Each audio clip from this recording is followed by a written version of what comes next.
We never promised each other forever, and somehow that was the most honest thing we ever did. From the beginning, there was no illusion, no dreams carefully wrapped in the word always, no late-night whispers about growing old together, no plans written too far ahead. We met quietly, two people living separate lives, crossing paths at a moment that felt temporary. Not wrong, just not permanent. And we both knew it.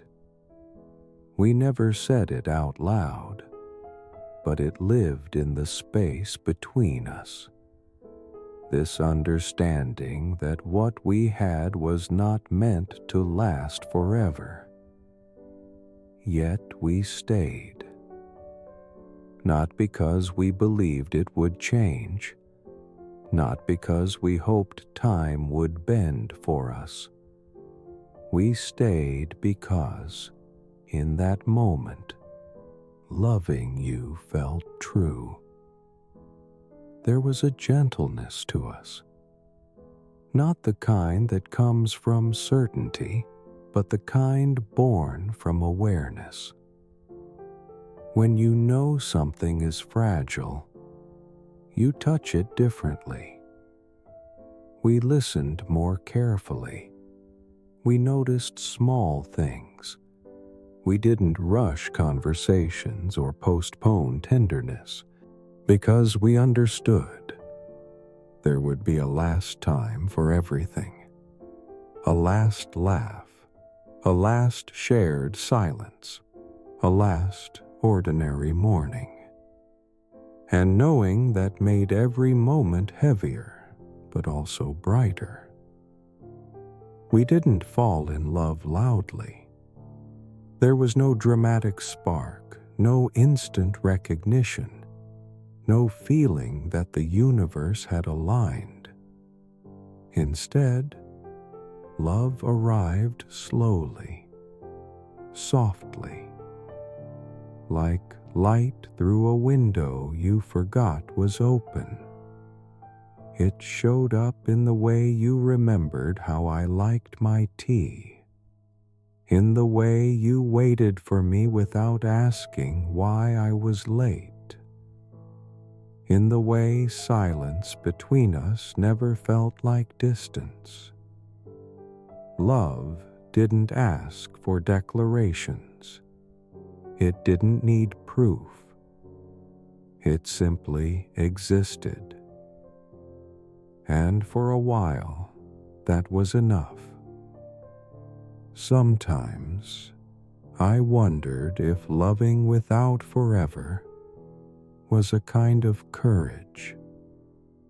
Most people love with conditions. As long as you stay, as long as this works, as long as the future agrees. But we loved without guarantees. We chose each other knowing the ending was already written, not because we were careless, but because we were honest.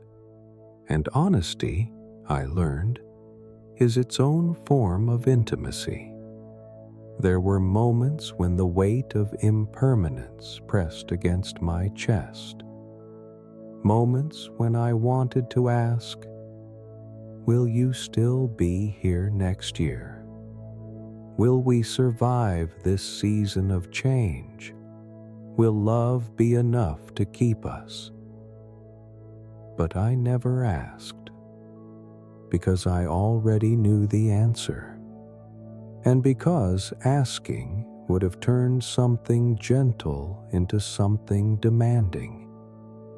So instead, I stayed present. I learned to love you one day at a time. We didn't build castles in the future. We built warmth in the present. We shared meals without photographing them. walks without destinations, conversations without conclusions. There was freedom in that. No pressure to become more than we were. No fear of disappointing tomorrow. No promises that could break us later. Just two people choosing each other again and again for as long as it felt right. And yet, even the most honest love can still hurt. Not because it ends, but because it mattered. There were nights when I lay awake beside you, listening to your breathing, thinking about the day I wouldn't hear it anymore. I hated myself for thinking ahead. But love does that. It makes the future loud, even when you try to keep it quiet. The closer the ending came, the softer we became. We touched more gently, spoke more carefully, held each other as if memorizing the shape. Arguments faded. Not because we were perfect, but because we understood how little time was left.